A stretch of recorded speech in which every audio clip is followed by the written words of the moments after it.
నమస్తే అండి. ఓం శ్రీ గురుభ్యో నమః. ఓం శ్రీ గణాధిపతయే నమః. ఓం శ్రీ మాత్రే నమః. ఈరోజు మనము 2026 సంవత్సరము ద్వాదశ రాశుల వాళ్ళకి ఎలా ఉండబోతుంది అండ్ మనకి గ్లోబల్ లెవెల్లో ఎలాంటి పరిస్థితులు మనకి ఎదురవుతాయి, జియో పొలిటికల్ ఇష్యూస్ అవ్వచ్చు, లేకపోతే వాతావరణానికి సంబంధించి ఇష్యూస్ అవ్వచ్చు, పొలిటికల్ లీడర్స్కి ఎలా ఉండబోతుంది, మనకి రెసెషన్ ఏమైనా వస్తుందా, ఉద్యోగాలకి సంబంధించి ఐటీలో ఎలాంటి డెవలప్మెంట్స్ అవుతాయి, ఈ గ్రహగతులని బట్టి మనము డిస్కస్ చేసుకునే ప్రయత్నం చేద్దాము. కానీ దానికంటే ముందు మనకి జనరల్గా మేజర్గా మనము 4 గ్రహాల ట్రాన్సిట్స్ని బట్టి మనకి ఈ డిఫరెన్సెస్ అనేవి తెలుస్తూ ఉంటాయి అన్నమాట. సో మనకి ఇక్కడ గురువు, శని, రాహు, కేతువుల యొక్క గోచార సంచారం ఎలా ఉండబోతుంది అండ్ 2026 సంవత్సరంలో వచ్చే గ్రహణాల వల్ల మనకి ఎంతవరకు ఇంపాక్ట్ ఉంటుంది, వ్యక్తిగతంగా యాజ్ వెల్ యాజ్ మనకి గ్లోబల్ లెవెల్లో ఎలాంటి చేంజెస్ వస్తాయి అనే విషయం పైన మనము డిస్కస్ చేసుకుందాము. కానీ దానికంటే ముందు మనకి ఈ ట్రాన్సిట్స్ ఎప్పుడు జరుగుతున్నాయి, ఈ గ్రహణాలు ఎప్పుడు అవుతుందో ఆ డేట్స్ కూడా వివరిస్తాను. సో మనకి మొదటగా చూసుకుంటే కనుక గురుగ్రహాన్ని తీసుకుంటే జనవరి 1 నుంచి మార్చి 11 వరకు కూడా గురువు వక్రిగతిలో సంచారం చేస్తూ మిథున రాశిలో సంచారం జరుగుతుంది. మార్చి 11 డైరెక్ట్ మోషన్లోకి వచ్చిన తర్వాత జూన్ 2 వరకు కూడా కర్కాటక రాశి మిథున రాశిలోనే సంచారం జరిగి జూన్ 2 తెల్లవారుజామున 2:25 గురువు మనకి మిథున రాశిలో నుంచి కర్కాటక రాశి తన ఉచ్చ స్థానంలోకి సంచారం జరుగుతుంది. జూన్ 2 నుంచి చూసుకున్నట్లయితే మనకి అక్టోబర్ 31 వరకు కూడా గురువు కర్కాటక రాశిలో సంచారం చేస్తూ తర్వాత మనకి సింహరాశిలోకి ఎంట్రీ ఉంటుందన్నమాట. ఈ 31 ఎప్పుడైతే సింహరాశిలోకి గురు సంచారం జరుగుతుందో ఆల్రెడీ అక్కడ కేతు సింహరాశిలో ఉంటారు కాబట్టి ఇక్కడ గురుకేతువుల యుతి సింహరాశిలో జరుగుతుంది. అక్టోబర్ 31 నుంచి మనకి డిసెంబర్ 13 వరకు సింహరాశిలోనే సంచారం జరుగుతూ డిసెంబర్ 13 అంటే ఎండ్ ఆఫ్ ద ఇయర్కి వచ్చేసరికి గురువు వక్రిగతిలో సింహరాశిలో వక్రిగతిలో ఉంటారనమాట ఇయర్ ఎండింగ్ వరకు కూడా. సో ఇలాంటి ట్రాన్సిట్ గనక మనము చూసుకున్నట్లయితే గురువు ఒకటే సంవత్సరంలో 3 రాశులని మారడం అనేది మనకి కనిపిస్తుంది. అంటే ఒకటి మిథున రాశి వాయుతత్వ రాశి అవుతుంది, కర్కాటక రాశి జలతత్వ రాశి అండ్ సింహరాశికి వచ్చేసరికి అగ్నితత్వ రాశి అవుతుంది. కాబట్టి ఇలాంటి మూవ్మెంట్ ఎలిమెంట్స్లో చేంజెస్ అంటే ప్రకృతికి సంబంధించిన ఈ పంచభూతాలలో వాయువు, జలము అండ్ అగ్నికి సంబంధించి తత్వాలలో చేంజెస్ రావడం జరుగుతుంది. కాబట్టి గురువు జనరల్గా ఏంటంటే మనకు అన్ని విధాలుగా శుభ ఫలితాలను ఇచ్చే గ్రహం కాబట్టి ఇలాంటి ట్రాన్సిట్ జరిగినప్పుడు సకల చరాచరాల పైన జీవరాశుల పైన ఎలాంటి ఎఫెక్ట్స్ ఉంటాయి అనేది కూడా మనకి గతంలో కనుక ఒక 100 సంవత్సరాల క్రితము ట్రాన్సిట్స్ని కనుక మనము పరిశీలన చేసుకుంటే ఈ పర్టిక్యులర్ మూవ్మెంట్ని అతిచారి మూవ్మెంట్ అంటారనమాట. అంటే ఫాస్ట్గా మూవ్ అవుతూ ఉంటుంది గురువు. ఎప్పుడైతే జీవకారకుడు అతిచారి మూవ్మెంట్లో ట్రాన్సిషన్ అవుతుందో చాలా ఫాస్ట్ రిజల్ట్స్ వస్తూ ఉంటాయి. అది మంచి అవ్వచ్చు, చెడు అవ్వచ్చు, దాన్ని బట్టి మనకి డిఫరెన్సెస్ కూడా కనిపిస్తూ ఉంటాయి అన్నమాట. సో గురువు మనకి చాలా ఇంపార్టెంట్ రోల్ ప్లే చేస్తుంది ఈ ఇయర్ అంతా కూడా. అది కాకుండా మనకి రాహు అండ్ కేతు సంచారం చూసుకున్నట్లయితే ప్రజెంట్ రాహు మనకి శతభిష నక్షత్రంలో కుంభరాశిలో సంచారం జరుగుతూ ఉంటుంది. తర్వాత మధ్యలో ధనిష్ట నక్షత్రంలోకి ట్రాన్సిషన్ అవుతుందన్నమాట రాహుకి వచ్చేసరికి. ఆల్మోస్ట్ మనకి ఆగస్ట్ ఆ టైంకి మనకి ధనిష్ట నక్షత్రంలోకి సంచారం జరుగుతుంది.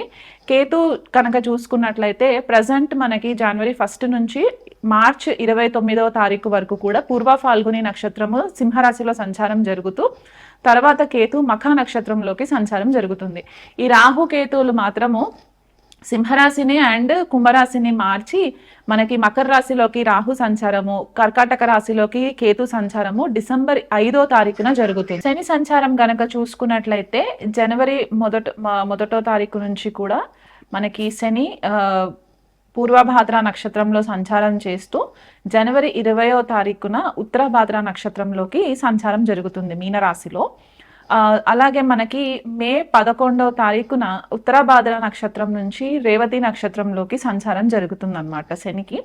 అండ్ జూలై 27 రేవతి నక్షత్రం మీనరాశిలోనే శని వక్రిగతి మోషన్లోకి ట్రాన్సిషన్ అయ్యి డిసెంబర్ 11వ తారీఖు వరకు కూడా మనకి శని వక్రిగతిలోనే ఉండి డిసెంబర్ 11వ తారీఖున మనకి డైరెక్ట్ మోషన్లోకి రావడం అనేది జరుగుతుంది. అంటే ఈ సంవత్సరం అంతా కూడా శని మనకి మీనరాశిలోనే సంచారం చేస్తూ నక్షత్రాల పరివర్తన మాత్రం జరుగుతుంది. అంటే నక్షత్రాలు చేంజెస్ అవుతాయి అన్నమాట. ఉత్తరాభాద్ర నుంచి రేవతి నక్షత్రంలోకి ఎంట్రీ అయ్యి మళ్ళీ రేవతి నుంచి ఉత్తరాభాద్ర నక్షత్రంలోకి తిరోగమనం అయినప్పుడు ఇలాంటి సిచ్యువేషన్స్ ఉన్నప్పుడు మనకి కొద్దిపాటిగా చేంజెస్ రావడం అనేది సహజంగా కనిపిస్తూ ఉంటుంది. ఎప్పుడైతే రవి ఏప్రిల్ నెలలో మీనరాశిలోకి సంచారం జరుగుతుందో అప్పుడు శని, రవి అండ్ కుజుడు కూడా కొన్ని రోజులు మనకి మీనరాశిలోనే ఉండడము, ఆపోజిషన్లో వీళ్ళకి ఇక్కడ మనకి షడాష్టకం అనేది ఫామ్ అవుతుందన్నమాట ఏప్రిల్ నెలలో. అప్పుడు మనకి కేతు సింహరాశిలో ఉండి మీనరాశిలో శని, రవి, కుజుడు ఉన్నప్పుడు ఈ ఏప్రిల్, మే నెలలు మాత్రం కొద్దిపాటిగా మనకి చాలా చేంజెస్ తీసుకొచ్చే నెలలుగా మనము చెప్పుకోవడానికి ఉంటుందన్నమాట. ఆ టైంలో మనకి వచ్చే గ్రహస్థితిని బట్టి మనకి కొద్దిగా గ్లోబల్ లెవెల్లో డిస్ట్రక్షన్స్ అవ్వడానికి ఛాన్సెస్ కనిపిస్తుంటాయి. కొద్దిగా వార్ లాంటి సిచ్యువేషన్స్, అంటే యుద్ధ వాతావరణానికి సంబంధించి సిచ్యువేషన్స్ రావడము, లేకపోతే సడన్గా కొద్దిపాటిగా ఏదైనా స్కాండల్స్ బయటికి రావడానికి ఛాన్సెస్ ఉండడము, ఇవన్నీ కూడా మనకి ఈ పర్టిక్యులర్ టైం ఫ్రేమ్లో కనిపించడానికి ఛాన్సెస్ ఉన్నాయి.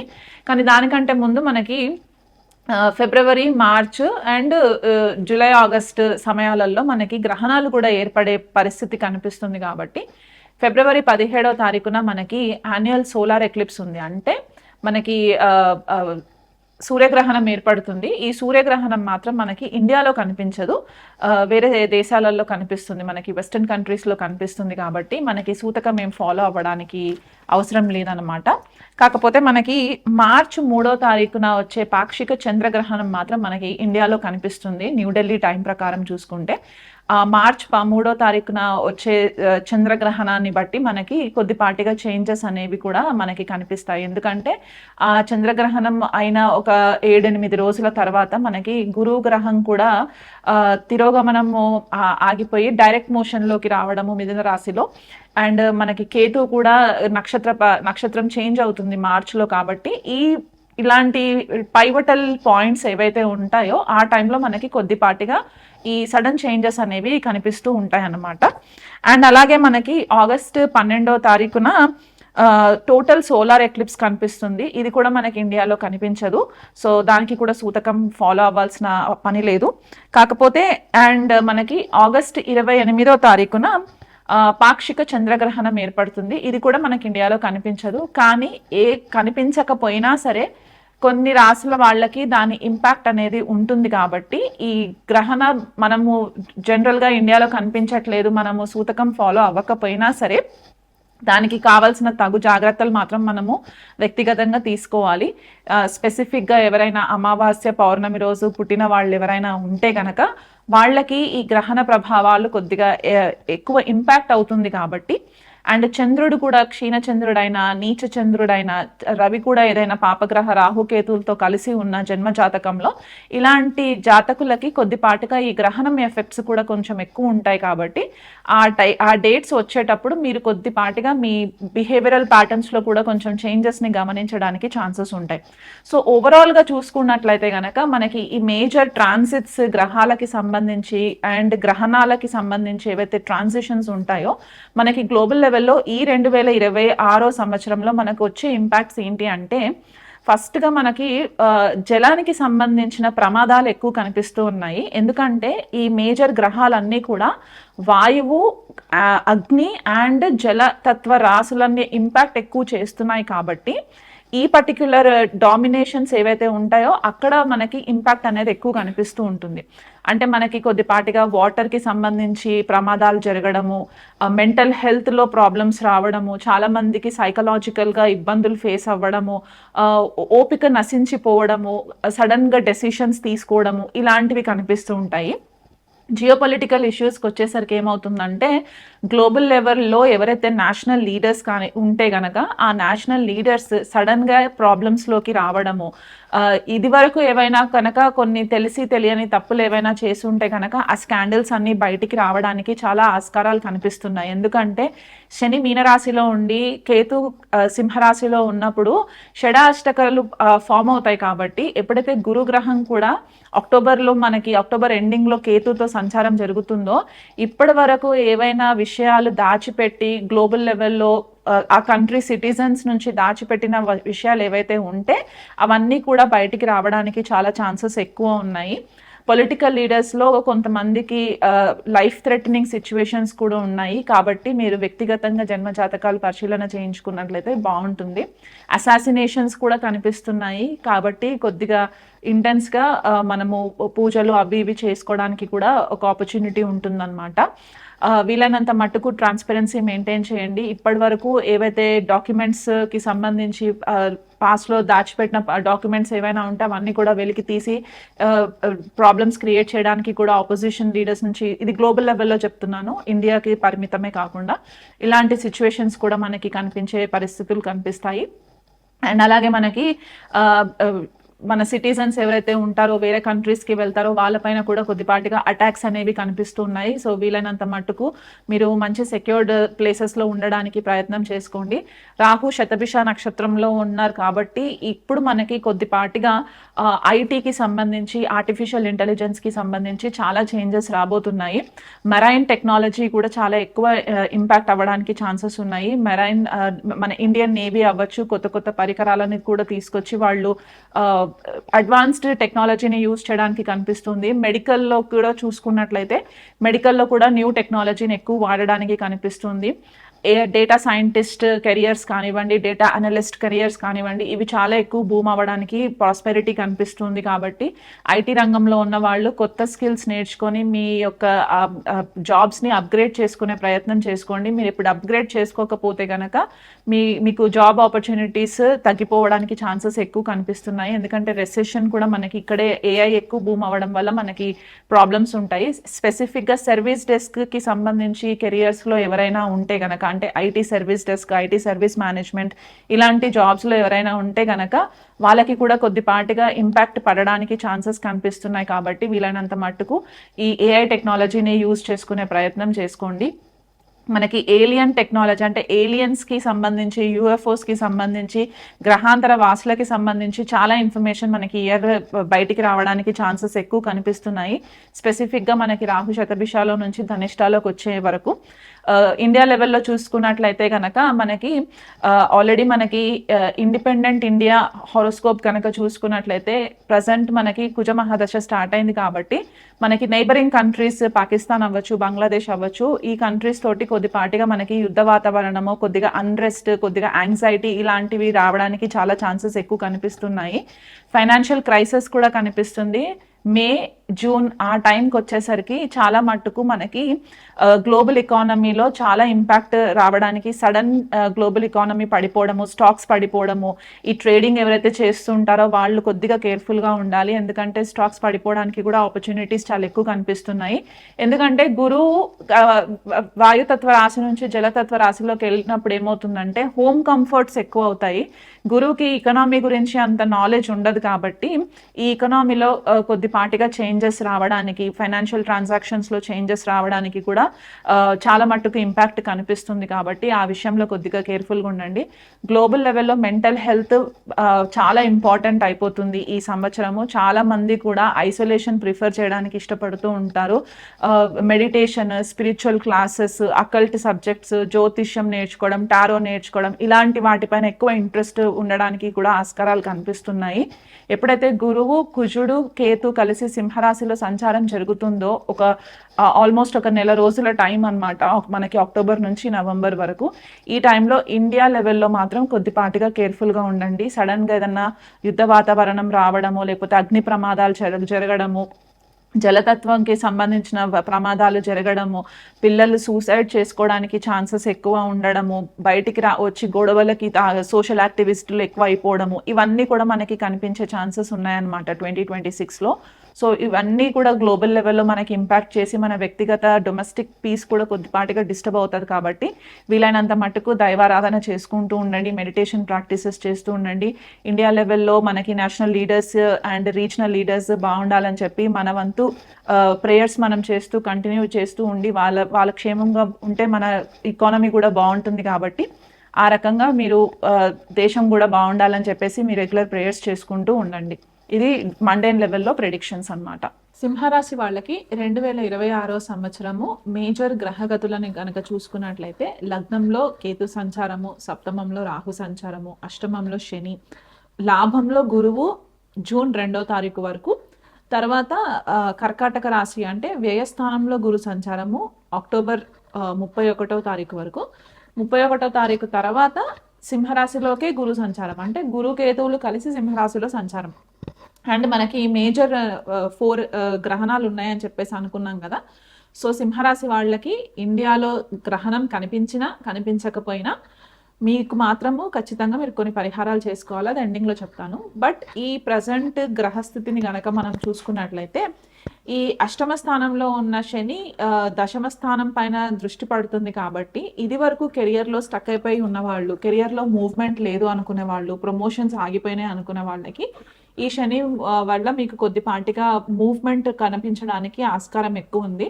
అంటే మీకు కెరియర్లో కొత్త ఆపర్చునిటీస్ రావడము, ఫోర్స్గా మీరు రిజిగ్నేషన్ చేసి ఉన్నట్లయితే కనుక మళ్ళీ తొందరగా మీకు ఒక జాబ్ రావడము, వర్క్ ప్రెషర్ ఎక్కువ అవ్వడము, వర్క్ లైఫ్ బ్యాలెన్స్ ఉండకపోవడము, వర్క్లో రెస్పాన్సిబిలిటీస్ ఎక్కువ ఉండడం. అంటే మీ యొక్క పొటెన్షియల్ని చూసి మీరు ఇదివరకు ఏదైతే సబ్జెక్ట్ పైన అవగాహన ఉండిందో దానికి రిలేటెడ్గా మీకు ఆపర్చునిటీస్ రావడము, మంచి రికగ్నిషన్ రావడము, మీకు మేనేజర్స్ కూడా సపోర్ట్ చేయడము, మీ ఇంట్యూషన్ ఎక్కువ పనిచేయడం. అంటే ఎందుకంటే సింహరాశిలోనే కేతు సంచారం కాబట్టి మీ ఓవరాల్ పర్సనాలిటీలో కూడా కొద్దిపాటిగా చేంజెస్ రావడము, కొన్నిసార్లు ఏంటంటే మీ ఈగోని ఛాలెంజ్ చేసేలాంటి పరిస్థితులు కూడా మీకు ఎదురవుతూ ఉండే పరిస్థితి కనిపిస్తుంది.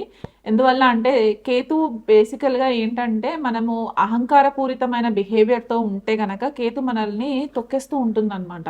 సో అలా కాకుండా ఈగోని కాసేపు మనం పక్కన పెట్టేస్తే ఈ కేతు ట్రాన్సిట్ కూడా మీకు చాలా మంచి ఫేవరబుల్ రిజల్ట్స్ ఇవ్వడానికి ఆస్కారం కనిపిస్తుంది. ఎవరికైనా సరే జన్మ నక్షత్రం పూర్వ ఫాల్గునే అయి ఉంటే గనక మీకు మార్చి 31వ తారీఖు వరకు కూడా మీకు కొద్దిపాటిగా డిస్టర్బెన్సెస్ కేతు వల్ల వస్తాయి. కానీ దాని తర్వాత మీకు ఫేవరబుల్ రిజల్ట్స్ ఉంటాయి. అండ్ మఖా నక్షత్రం సింహరాశి వాళ్ళది ఎవరైనా అయితే కనుక ఈ మార్చ్ 31 నుంచి కూడా మీకు ఇయర్ ఎండింగ్ వరకు కూడా మఖా నక్షత్రంలోనే ఉంటుంది. కాబట్టి అక్కడ మీకు కొద్దిపాటిగా మానసిక ఒత్తిడి అనేది కనిపించే ఆస్కారం ఉంది. సడన్గా మీరు సొసైటీ నుంచి ఐసోలేట్ అయిపోవడము, ఈ పాటికే చాలా మట్టుకు సింహరాశి వాళ్ళకి ఈ ఆధ్యాత్మిక మార్గంలో ఉన్న వాళ్ళకి ఇబ్బంది లేదు. కానీ ఈ నార్మల్గా అంత స్పిరిచువల్ అవేర్నెస్ లేని వాళ్ళకైతే కొద్దిపాటిగా ఇది ఛాలెంజింగ్గానే కేతు సంచారం అనేది మనం చెప్పుకోవడానికి కనిపిస్తూ ఉందన్నమాట. సో మీరు కొద్దిగా ఈగోని కాస్త పక్కన పెట్టేస్తే కనుక మీకు కెరియర్లో రికగ్నిషన్ రావడానికి ఆస్కారం ఉంటుంది. అండ్ అలాగే మీకు వర్క్లో కూడా మీకు ఎక్కువ రెస్పాన్సిబిలిటీస్ మీ పొటెన్షియల్ పైన నమ్మకంతో మీకు ఎక్కువ రెస్పాన్సిబిలిటీస్ కూడా హ్యాండ్ ఓవర్ చేయడానికి మంచి ఆపర్చునిటీ అనమాట. ఈ లాభస్థానంలో ఉన్న గురు సంచారం కూడా మీకు నెట్వర్క్ సర్కిల్ స్పెసిఫిక్గా ఇక్కడ అంటే ఫారెన్ నుంచి కనెక్ట్ అయ్యే నెట్వర్క్ సోర్సెస్ ఏవైతే ఉంటాయో, ఒకవేళ మీరు మల్టీనేషనల్ కంపెనీస్కి కనుక వర్క్ చేసే వాళ్ళైతే మీకంటూ ఒక మంచి వైడర్ నెట్వర్క్ సర్కిల్ రావడానికి కూడా ఆస్కారం కనిపిస్తుంది. మీరు మాట్లాడే ప్రతి మాటకి వాల్యూ అనేది ఉంటుంది. ఇంటెలిజెంట్ నెట్వర్క్ సర్కిల్ మీకు ఏర్పడడానికి ఛాన్సెస్ ఉంటాయన్నమాట. అంటే జూన్ 2 వరకు కూడా మీరు మీ సర్కిల్ని ఎక్స్పాండ్ చేసుకునే ప్రయత్నం చేసుకున్నట్లయితే ఏదైనా రీసెర్చ్ చేసిన పేపర్స్ మీ కమ్యూనిటీలో మీ సొసైటీలో షేర్ చేయడము, లేకపోతే మీ వర్క్ కొలీగ్స్కి షేర్ చేయడము, దీనివల్ల ఏంటంటే మీకున్న సబ్జెక్ట్ నాలెడ్జ్ బయటికి రావడానికి కూడా మంచి ఆపర్చునిటీస్ అనమాట. గురువు ఎప్పుడైతే కర్కాటక రాశిలోకి ట్రాన్సిషన్ అవుతుందో జూన్ 2వ తారీఖు, ఇక్కడ కొద్దిపాటిగా మీకు ఏంటంటే డబ్బు ఖర్చులు ఎక్కువ అయ్యే ఛాన్సెస్ ఉంటాయి. ఆ డబ్బు కూడా ఎక్కడ ఖర్చు ఎక్కువ అవుతుందంటే ఏదన్నా శుభకార్యాలకి సంబంధించి మీరు డబ్బు ఖర్చు చేయడం అనేది కనిపిస్తుంది. అంటే గృహంలో ఏదన్నా పూజలు చేయించుకోవడమో, లేకపోతే గృహంలో కొద్దిపాటిగా చేంజెస్ చేయించుకోవడమో, లేకపోతే పెళ్లి అవ్వని సింహరాశి వాళ్ళు ఎవరైనా ఉంటే పెళ్లిళ్ళు అవ్వడం వల్ల ఆ మ్యారేజ్ కావాల్సిన ఖర్చులు కొద్దిపాటిగా పెరగడము, లేకపోతే తీర్థయాత్రలు ఎక్కువ చేయడము, ఇవన్నీ కూడా కొద్దిగా కనిపిస్తున్నాయి. ఎందుకంటే కర్కాటక రాశిలో ఉన్న గురువు అష్టమంలో ఉన్న శని పైన కూడా దృష్టి పడుతుంది కాబట్టి మీకు అంటూ ఒక స్పిరిచువల్ అవేర్నెస్ అనేది ఎక్కువ పెరగడానికి ఛాన్సెస్ ఉన్నాయి అన్నమాట ఈ సంవత్సరం కూడా. ఎడ్యుకేషన్కి సంబంధించి స్టూడెంట్స్ ఎవరైనా సింహరాశిలో ఉంటే ఇది చాలా మంచి ఆపర్చునిటీ. గురువు పంచమం పైన దృష్టి పడుతుంది కాబట్టి మీరు చదువుకున్న విషయాలన్నీ కూడా మీరు చాలా బాగా రిటైన్ చేసుకోవడానికి మంచి టైం లాగా చెప్పుకోవడానికి ఉంటుంది. బిజినెస్ విషయంలోకి వస్తే కనుక ఈ బిజినెస్ పార్ట్నర్స్ తోటి మాత్రం కొంచెం కేర్ఫుల్గా ఉండండి. ఎందువల్ల అంటే సప్తమంలో రాహు సంచారము, అందులో శతభిష నక్షత్రంలోనే సంచారం జరుగుతుంది, తర్వాత ధనిష్టాల్లోకి వెళ్తుంది. కాబట్టి మీ పార్ట్నర్స్ కొద్దిగా మీకంటే ఇంటెలిజెంట్గా ఇంటలెక్చువల్గా మిమ్మల్ని హ్యాండిల్ చేయడానికి ఛాన్సెస్ ఎక్కువ కనిపిస్తున్నాయి. కాబట్టి ఆ విషయంలో కొద్దిగా కేర్ఫుల్గా ఉండండి. వాళ్ళని అతిగా నమ్మే ప్రయత్నం చేసుకోకండి. ఫైనాన్షియల్ మ్యాటర్స్ ఏవైతే ఉంటాయో అవి చాలా క్రిస్టల్ క్లియర్గా ట్రాన్స్పరెన్సీ మెయింటైన్ చేసుకున్నట్లయితే బాగుంటుంది.